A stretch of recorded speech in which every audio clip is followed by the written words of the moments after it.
नाज़रीन, Asia time special में आपका एक बार फिर खैर मकदम है। हम आज फिर डॉक्टर प्रमोद पावा जी के साथ आपको जोड़ने वाले हैं और आज के हमारे सवालात साउथ चाइना सी पर होंगे। हमारे सवालात अमेरिका चाइना रिलेशनशिप पर होंगे। आने वाले टाइम में तुर्की किस तरह से हमें दुनिया में नज़र आएगा और इज़राइल कहाँ पर होगा। इस तरह के सारे सवालात पर हम आज उनसे एक बार फिर डिस्कस करेंगे। तो चलिए हम चलते हैं प्रमोद पावा जी की तरफ। अच्छा, अगर हम सर इसको इस तरह से देखें कि अभी फ़िलहाल हमारे चाइना के ताल्लुकात अच्छे नहीं हैं, क्या कोई ऐसी पॉसिबिलिटी है कि हम चाइना से रिलेशन बेटर करके अपने बिज़नेस को भी बढ़ावा दें, अपनी इकोनॉमी को बढ़ावा दें? इवन जो टेक्नोलॉजी है कि चाइना में हार्डवेयर को जो कहा जाता है कि वो सबसे अच्छा बनाते हैं इवन, और इंडिया में सॉफ्टवेयर डेवलपर बहुत अच्छे हैं। क्या इस तरह का पैक्ट नहीं हो सकता आज के हालात में, या हम चाइना पे बिल्कुल ट्रस्ट ही नहीं कर सकते? नहीं, होने को तो एक ज़माना ऐसा भी था जब पाकिस्तान हमारा सबसे सहयोगी देश था, और एक वक्त ऐसा भी आया कि हमने पाकिस्तान के टुकड़े कर दिए। तो इंटरनेशनल पॉलिटिक्स में कोई परमानेंट किसी का दोस्त नहीं होता, कोई किसी का परमानेंट दुश्मन नहीं होता। जिन तालिबान को अमेरिका कभी आतंकवादी कहा करता था, उनके ऊपर बम बरसाता था, आज उन्हीं की टेबल के सामने बैठकर उनसे वो मुज़ाकरात कर रहा है। आज उन्हीं के रहमो करम पे वो अपनी वहां से फोर्सेस निकाल रहा है। और 48 कंट्रियों की, नाटो और अमेरिका की संयुक्त सेना को मुट्ठी भर तालिबान ने अगर परास्त कर दिया, तो आप ये नहीं मान सकते कि कोई परमानेंट किसी के साथ रहा हो। जिस पाकिस्तान ने सुहेल शाहीन को पकड़ के अमेरिका के हवाले कर दिया था, आज वही सुहेल शाहीन एक विदेश मंत्री के प्रोटोकॉल पर पाकिस्तान आता है। उसी प्रोटोकॉल पर वो रशिया भी जाता है, चाइना भी जाता है। तो ऐसा कुछ नहीं है। हाँ, अगर हम अच्छे तरीके से चलें, हम चाइना से फ़ायदा भी उठा सकते हैं, और हमें फ़ायदा उठाने के बारे में ही सोचना चाहिए। हमें अपने हित सोचने चाहिए। अगर हमारे देश के हित युद्ध करने में है तो युद्ध करना चाहिए। अगर हमारे देश के हित मोहब्बत से काम, शांति से काम चलाने में है तो शांति से चलाने चाहिए। और मेरा मानना ये है कि दुश्मनी ख़त्म करने का सबसे बेहतर तरीका उसको दोस्त बनाने का होता है। जी, अगर हम ऐसे कॉन्फ्लिक्ट में रहेंगे तो हमारे यहाँ भी इन्वेस्टमेंट नहीं आएगी, हमारे यहाँ डेवलपमेंट नहीं होगी। बिल्कुल। दुश्मनी सबसे अच्छा तरीका ख़त्म करने का यह है कि दुश्मन को दोस्त बना लें, ताकि दोनों का ही फ़ायदा हो। अच्छा, इसी में एक चीज़ और मैं पूछना चाह रहा हूँ कि जो आजकल हालात इंटरनेशनल पॉलिटिक्स के दिन ब दिन कुछ ना कुछ नई हैपनिंग्स हो रही हैं। तो आने वाले दिन में हम टर्की को किस लेवल पे देखेंगे? अब टर्की को मान के चलें कि वो तीसरी सबसे बड़ी ताकत होगी दुनिया की, और जहाँ तक मेरा तस्वुर है, चीन नंबर 1 होना चाहिए, उसके बाद यूरोप या वेस्टर्न पावर्स, और तुर्की उनसे कम नहीं होगा, उनसे आगे ही होगा। आने वाला पावर सेंटर तुर्की ही हो सकता है, क्योंकि मुस्लिम देश जितने भी हैं उन लोगों की पोल खुल चुकी है, चाहे वो सऊदी अरब हो, चाहे यूएई हो। उनके इजराइल से और अमेरिका से रिश्ते पशे पर्दा से सरे पर्दा आ चुके हैं। तो आज नहीं तो कल वहाँ की पब्लिक भी तो खड़ी होगी, क्योंकि पब्लिक को उन लोगों ने भी एक मज़हब के अफीम चटा चटा कर या मज़हब के नाम पर इकट्ठा करके रखा था, और पता लगा कि मज़हब ही उनके रहनुमाओं के पास नहीं है, तो सवाल तो करेंगे ही। और कभी सल्तनत उस्मानिया रही थी, इंशाल्लाह आगे भी होगी। जी, मैं वही जानना चाह रहा था, जैसे आपने कहा कि तुर्की दूसरे नंबर पे भी आ सकता है या तीसरे नंबर पे वर्ल्ड पावर में रहेगा। तो तुर्की क्या ये नहीं चाहेगा वापस सल्तनत उस्मानिया आए, और उस वक्त ये गल्फ कंट्रीज जो होंगी उनकी क्या सिचुएशन होगी? नहीं, एक फर्क हो गया। पहले जमाने में क्या होता था कि जब किसी मुल्क को जीतते थे तो उस मुल्क के बादशाह अपने ही किसी गुलाम को बना देते। अब बाहर से किसी को प्लांट करने की ज़रूरत नहीं होती, उसी देश के लोग, वहीं के लोग प्लांट हो जाते हैं।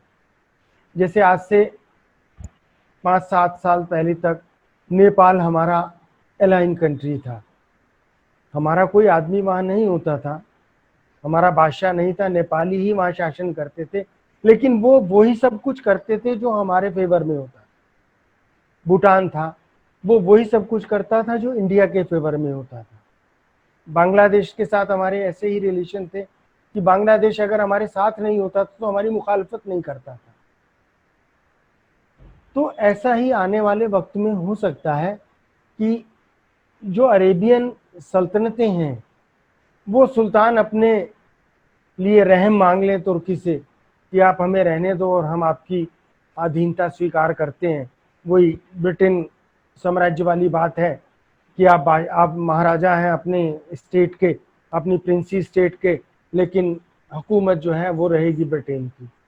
तो ऐसी पॉसिबिलिटीज़ हैं, ऐसी कोई ख़ास बड़ी बात नहीं है। उस्मानिया को तो वो उस्मानिया की तो उम्मीद नहीं कर सकते जब रोमन से लेकर और पूरे अरब तक हजरत उमर का शासन रहा होगा, लेकिन हाँ उनकी विचारधारा को जरूर मान सकते हैं कि आगे शायद आने वाले वक्त में आए। अच्छा, अगर हम देखें कि टर्की पावरफुल होते हुए फिर खिलाफत उस्मानिया को भी आप कह रहे हैं कि शायद वो भी अपने आप में एक तरीके से नजर आएगी, तो उस वक्त इजराइल कहाँ होगा? इजराइल खत्म हो चुका होगा और टर्की के पावर में आने से पहले ही उम्मीद रखनी चाहिए कि आने वाले चंद सालों में ही इजराइल खत्म हो चुका होगा। इजराइल को बचाने वाले जो मेन देश हैं वो या तो सऊदी अरब हैं या जॉर्डन है, और सीरिया में, फिलिस्तीन में बैकफुट पे आ ही चुका है। अभी आपने फिलिस्तीन में देखा कि वो सेंचुरी का जो चल रहा था इनका, उससे बैकफुट पर आ गए। 1 जुलाई डिक्लेयर करने के बाद पीछे आ गए। आने वाले वक्त में ऐसा ही होगा, वो आप बेफिक्र हैं। अच्छा, इसमें जब जिसे आप बता रहे हैं, हम बात कर रहे हैं कि आने वाले में जो वक्त में क्या क्या चीज़ें देखने को मिलेंगी। चाइना ने अपनी एक डिजिटल करेंसी अनाउंस की थी और उसको एक ये कहा था कि एक्सपेरिमेंटली हम कर रहे हैं, तो शायद सितंबर में वो इंटरनेशनल मार्केट में लेकर आएंगे। जब उस वक्त मैंने न्यूज़ में पढ़ा था और कहा गया था कि डॉलर से एक्सचेंज शुरू कर देंगे सितंबर में, तो उसका क्या हालात हैं इस वक्त? नहीं, आने वाले वक्त में डिजिटल करेंसी ही आएगी और उसके अलावा एक ऐसी करेंसी आएगी, जो भी करेंसीज आएंगी उनके पीछे गोल्ड होगा। आज 70% अपनी फॉरेन रिजर्व्स का चीन और रशिया ने गोल्ड में कन्वर्ट कर लिया है। फ्रांस ने गोल्ड में अपने डॉलर्स कन्वर्ट कर लिए हैं, ब्रिटेन ने कर लिए हैं। जहां चीन एक तरफ अपनी करेंसी लाने वाला था, वहां यहूदी भी फेसबुक के माध्यम से एक लिब्रा के नाम से करेंसी लाने वाले थे। चूंकि कोविड फैल गया या फैला दिया गया, या थोड़ा सा इकोनॉमी की सारा सिस्टम खराब हो गया, इस वजह से वो अभी उसको पब्लिक नहीं किया है, लेकिन अंदर से सब लोग तैयार हैं, सबकी बैंकिंग तैयार है, सबके प्लेटफॉर्म तैयार हैं। G5 के साथ साथ नई करेंसी भी सामने आएगी और पुरानी करेंसी, खासकर डॉलर की आप मान के चले, शायद वो वैल्यू ना रहे जो आज की डेट में है। क्योंकि यूरोप के पाउंड या यूरोप करेंसी या डॉलर्स, ये इतने ज़्यादा इनकी वैल्यू बढ़ चुकी थी कि उनकी अपनी पब्लिक के लिए वो नुकसानदेह हैं।